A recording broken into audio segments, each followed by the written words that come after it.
Your Excellency, President of the French Republic, Excellencies, Heads of State and Government, Dr. Tedros Ghebreyesus, Director General of the World Health Organization, Mr. Ku Dong-yu, Director General of the Food and Agricultural Organization, and let me just say, distinguished delegates, ladies and gentlemen, to the government of the French Republic for convening this important summit here in Lyon, and to the quadripartite organizations for their continued leadership in advancing the One Health agenda globally. Thanks, Mr. President, for the honor of co-chairing this summit, and also thanks for the comprehensive introduction you have given. You really have set the tone for this meeting. We're living in truly interesting times, and much of what we previously took for granted is now being questioned. And our old answers have now become the new questions. To be honest, these shifts and cracks in world affairs are not limited to global health. They have spread across every corner of our shared global identity. But health, and global health in particular, is where things have come to a head. Around the world, we are facing an overwhelming surge of health threats across borders. Every species is in the crosshairs: animals, humans, and plants. And the environmental catastrophe confronting us is in the waves of the sea, it's in the glaciers, it's in the rainforests, it's in the desert storms. In my own country of Ghana, a blight of disease and pests affects smallholder cocoa farmers, threatening millions of households.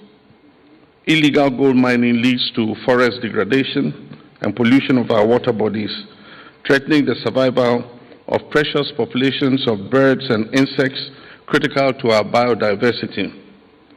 At the foundation of all these crises is the phenomenon of climate change. And yes, we realize that everything is interconnected. From the outbreak of infectious diseases to antimicrobial resistance, and from climate-related disruptions to food systems, all these risks converge and intensify in frequency, complexity, and severity than at any time in human history. The One Health approach is thus a practical matter for us in Africa. We've traditionally lived our lives in lockstep with nature. We're an integral part of nature. Still, more than 50% of our population rely on herbs and other natural forest resources for their medicines. Our rich cultural heritage stands as a testament to the wisdom of an integrated approach to healthcare. Long before the coinage of One Health innovations, our ancestors had over the centuries mastered the use of plant-based therapies for animal healing, which in turn protected human health. In Africa, our lived experience leads us to accept without question that human survival, animal well-being, and plant health and environmental care form a single interconnected system. This system also integrates prevention, early detection, and swift response into a comprehensive whole that improves downstream medical care. We understand that our national development is rooted in resilient ecosystems and a strong public health system. Since the dawn of African civilization, from Songhai to Great Zimbabwe, from Timbuktu to Axum, and to ancient Egypt, traditional knowledge incorporated systems for diagnosing and treating chronic ailments, for dealing with plagues and pests, and even the practice of terrace farming. This knowledge has always been with us. What has been needed in recent times has been for experience to intersect with it. Over the past decades, we have faced pandemics and plagues, from COVID-19 to Mpox, Lassa fever, and Marburg. Each crisis has highlighted the importance of the One Health approach. We must reclaim our native practices and more actively draw on our heritage of integrated living across the continent. These public health emergencies have also taught us a simple truth, that prevention is not only more effective, but also much more cost-effective than cure. And so in Ghana, our rollout of the Ghana Medical Trust Fund and our free primary health care programs are all new instruments to improve health outcomes for our population. These two programs will aim at lifestyle changes and preventive care, incorporating traditional knowledge. We must also take note of the changing disease burden in Africa, including the explosion of morbidity in non-communicable diseases. In Ghana, non-communicable diseases today account for 42% of all mortality. Infectious disease burdens also are changing, are varying. And so we must take note of all these. The drivers of today's health threats, from climate change and ecosystem degradation to species conflicts and loss of natural barriers, are reinforcing each other. Not to talk about plastic pollution, which is poisoning all our ecosystems. We must advance international action in dealing with plastic pollution.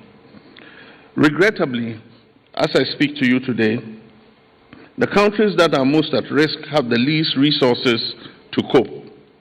This must change. The world must face the stark and uncompromising fact that a healthy and thriving Africa is no threat to anyone. It will be a positive force for global progress.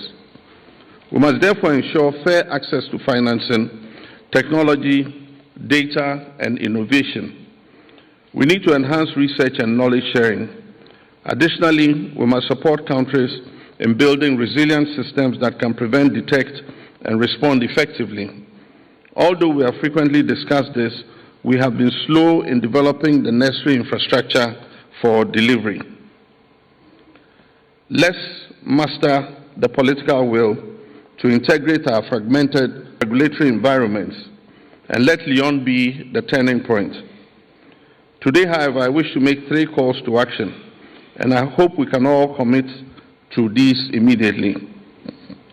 First, let us shift from commitment to action.